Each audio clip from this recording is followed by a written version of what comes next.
বাঙালি একটি জাতি নয়, একটি যুগ, একটি সংস্কৃতি, একটি সভ্যতার নাম। বাঙালির ইতিহাস হাজার বছরের পুরনো, আর তার প্রতিটি অধ্যায় লিখেছে সংগ্রাম, সৃজন, প্রেম, বেদনা আর আত্মমর্যাদার গল্প। বাংলার ইতিহাস শুরু নদীর বুক থেকে। গঙ্গা, পদ্মা, ব্রহ্মপুত্র এই তিন নদীর স্রোতে জন্ম নিয়েছিল পৃথিবীর অন্যতম উর্বর ভূমি। এখানেই গড়ে উঠেছিল গঙ্গারিডারি নামের প্রাচীন রাজ্য, যাকে দেখে বিস্মিত হয়েছিলেন আলেকজান্ডারের সেনারাও।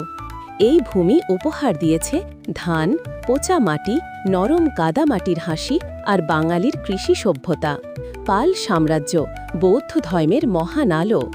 ধর্মমহেন্দ্র, ধর্মপাল, দেবপালের শাসনে বাংলা হয়ে ওঠে বিশ্বের জ্ঞান কেন্দ্র। নালন্দা ও বিক্রমশিলা বিশ্ববিদ্যালয় থেকে ছড়িয়ে পড়েছিল জ্ঞানযজ্ঞের আগুন।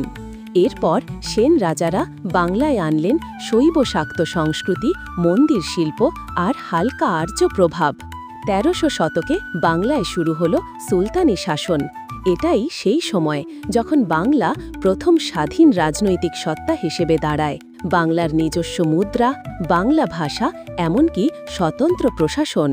গৌড়ের শহর, আদিনা মসজিদ, লালন সুফি ভাবনা সব মিলিয়ে এই সময় বাংলার সংস্কৃতি আরও বৈচিত্র্যময় হয়ে ওঠে।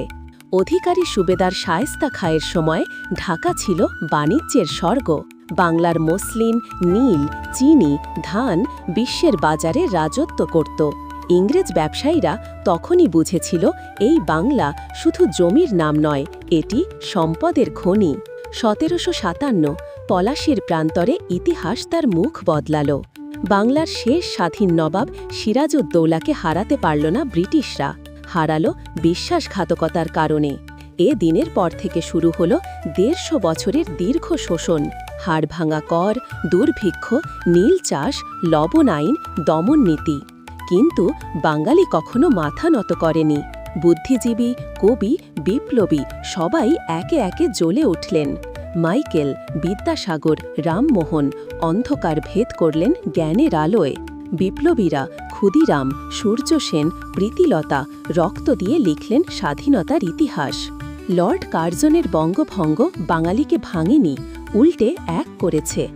বন্দে মাতারাম ধ্বনিতে কেঁপে উঠেছিল পুরো বাংলা। রবীন্দ্রনাথের রাখি বন্ধন ভ্রাতৃত্বের মহা ঘোষণা হয়ে উঠেছিল। স্বাধীনতা এলো, কিন্তু এলো রক্তের নদীর সঙ্গে। হিন্দু মুসলমানের ভাগাভাগি, ছিন্নমূল মানুষের কান্না আর সীমান্তের দাগে বিভক্ত হয়ে গেল বাংলা। তবু বাঙালি বেঁচে রইল গানের মধ্যে, ভাষার মধ্যে, সাহসের মধ্যে।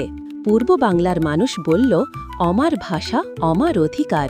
২১ ফেব্রুয়ারির রক্ত বাংলাকে দিল নতুন পরিচয়। এরপর ১৯৭১-এ ৯ মাসের যুদ্ধ শেষে জন্ম নিল স্বাধীন বাংলাদেশ। বাঙালির ইতিহাস যুদ্ধের ইতিহাস নয়, এটি উত্থানের ইতিহাস। সাহিত্যের, সঙ্গীতের, নদীর, মাটির, মানবতার ইতিহাস। আজও বাঙালি যেখানে যায়, নিয়ে যায় তার সাহস, তার সংস্কৃতি আর তার হাজার বছরের অম্লান ইতিহাস। বাঙালির ইতিহাস শুধু পড়ার বিষয় নয়, এটি গর্ব করার ইতিহাস।